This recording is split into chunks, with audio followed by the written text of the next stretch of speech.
Половцы-половчане или кипчаки. В византийских источниках использовалось название куманы, кочевой тюркский народ, проживавший в историческом регионе, известном как Половецкая степь или Дешт и Кипчак.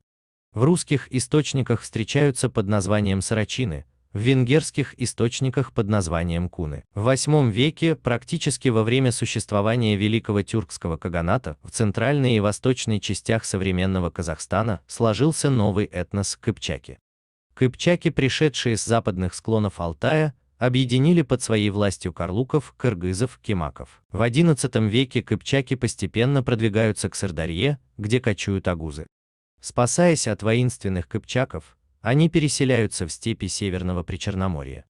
Практически вся территория современного Казахстана становится областью владений кыпчаков, которая получает название Кыпчакская степь, Дешт и Кыпчак. Кыпчаки делились на многочисленные племена, которые то враждовали, то входили в союзные отношения с соседними народами. Когда из монгольской степи на просторы Евразии пришли завоеватели во главе с Чингисханом и его сыновьями, а затем и внуками, кыпчаки попытались сопротивляться, но были покорены. Часть из них вошла в состав Золотой Орды, а другая бежала в Европу, в частности в Венгрию, где их потомки живут до сих пор. Кыпчаки добрались даже до Египта. Представителем этого народа был знаменитый султан Бейбарыс. Кыпчаки также составляли большинство формирований мамлюков, воинов-рабов, прославившихся своей храбростью. Кыпчаки подарили Золотой Орде свой язык, который стал государственным. Под давлением татаро-монгольских войск немало кыпчаков откочевало и на территорию Византии.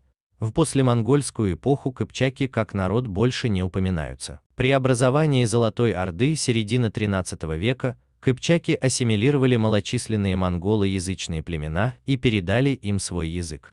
Позже кыпчакский язык лег в основу современной кыпчакской группы языков.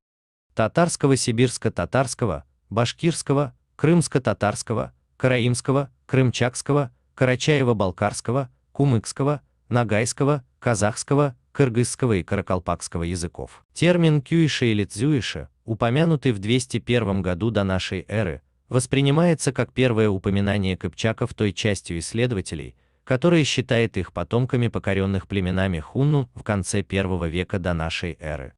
Из китайских источников известно, что предки кыпчаков, сиры, кочевали в IV-VII веках в степях между монгольским Алтаем и восточным Тяньшанем. Называются в числе 15 уйгурских племен.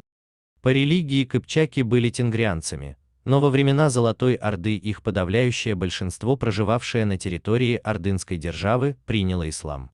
Кыпчаки растворились в Великой степи, хозяевами которой они были с XI по XIII век, но их следы остались в тех народах, прародителями которых они являются.